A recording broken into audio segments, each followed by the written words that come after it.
بسم اللہ الرحمن الرحیم۔ شروع اللہ تعالیٰ کے بابرکت نام سے جو بڑا مہربان اور نہایت رحم فرمانے والا ہے۔ کل ہم نے ذکر کیا تھا حضرت ابراہیم ادم کا۔ آج کی ویڈیو میں بھی ہم انہی کی زندگی کے اہم حالات اور واقعات شیئر کریں گے۔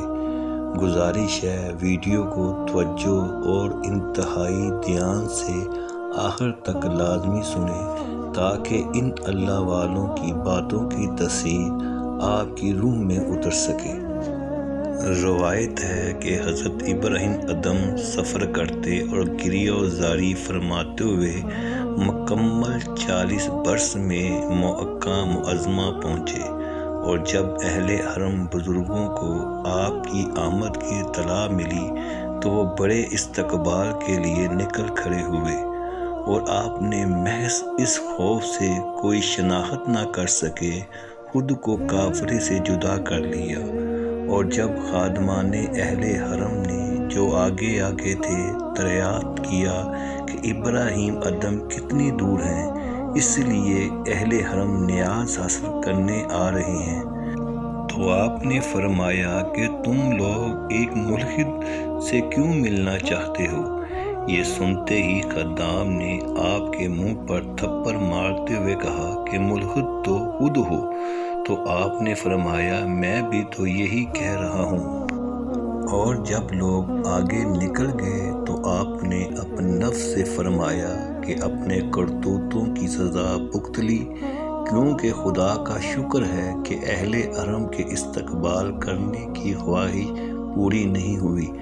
اور اس کے بعد جب لوگوں نے آپ کو شناخت کر لیا تو اس قدر عقیدت مند ہو گئے کہ آپ نے وہی سکونت اختیار کر لی، اور بے شمار افراد آپ کے ہاتھ پر بیعت ہوئے۔ اور آپ کی حالت یہ تھی کہ حصول رزق کے لیے بڑی مشقت کے ساتھ کبھی جنگل سے لکڑیاں لا کر فروخت کرتے اور کبھی کسی کے کھیت پر رکھوالی کا کام کرتے۔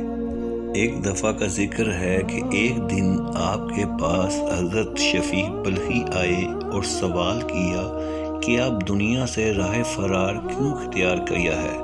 تو آپ نے فرمایا کہ اپنے دین کو آغوش میں لیے صحرا بہ صحرا قریہ بہ قریہ اس لیے بھاگتا پھرتا ہوں کہ دیکھنے والے مجھے یا تو مزدور تصور کریں یا دیوانہ، تاکہ میں اپنے دین کو سلامت لے کر موت کے دروازے سے نکل جاؤں۔ ماہ رمضان میں آپ جنگل سے گھاس لے کر فروخت کیا کرتے اور اس سے حاصل ہونے والی رقم کو خیرات کر کے پوری شب مصروف عبادت رہتے۔ اور جب آپ سے سوال کیا گیا کہ آپ کو نیند نہیں آتی تو آپ نے فرمایا جس کی آنکھوں سے ہمہ وقت سیلاب اشک رواں ہوں اس کو بلا نیند کیوں کر آ سکتی ہے؟ آپ کا معمول تھا کہ فراغت نماز کے بعد اپنا چہرہ چھپا کر فرماتے کہ مجھے خوف رہتا ہے کہ اللہ تعالیٰ میری نماز کو میرے منہ پر نہ مار دے۔ آپ اکثر فرمایا کرتے کہ مجھے یہ جستجو رہتی تھی کہ رات میں کسی وقت خانہ کعبہ خالی مل جائے، لیکن ایسا موقع نصیب نہ ہوتا۔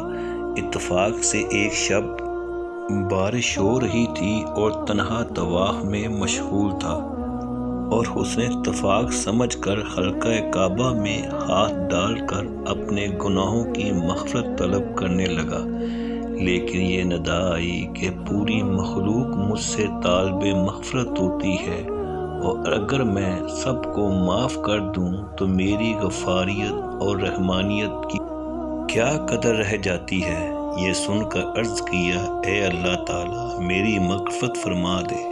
ندا آئی کہ دوسروں کے متعلق ہم سے سوال کر، اپنے متعلق ہم سے کچھ نہ کہہ، کیونکہ دوسروں کے لیے تیری سفارش مناسب ہے۔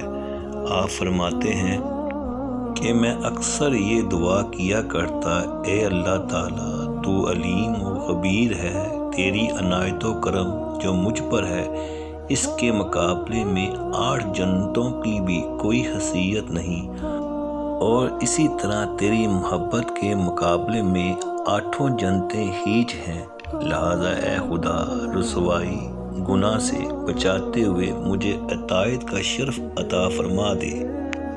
آج میں اس سلسلے کو یہیں اختتام کرتا ہوں، کل پھر حضرت ابراہیم ادم کی شخصیت کے بارے میں یہیں سے بات شروع کریں گے۔ میری دعا ہے کہ اللہ تعالیٰ میری اور میرے سننے والوں کی ان نیک بندوں کے صدقے بخشش فرما دے، آمین ثم آمین۔ آخر میں میرے سننے والوں سے گزارش ہے کہ درود پاک پڑھ لیں، صلی اللہ علیہ وآلہ وسلم۔ شکریہ۔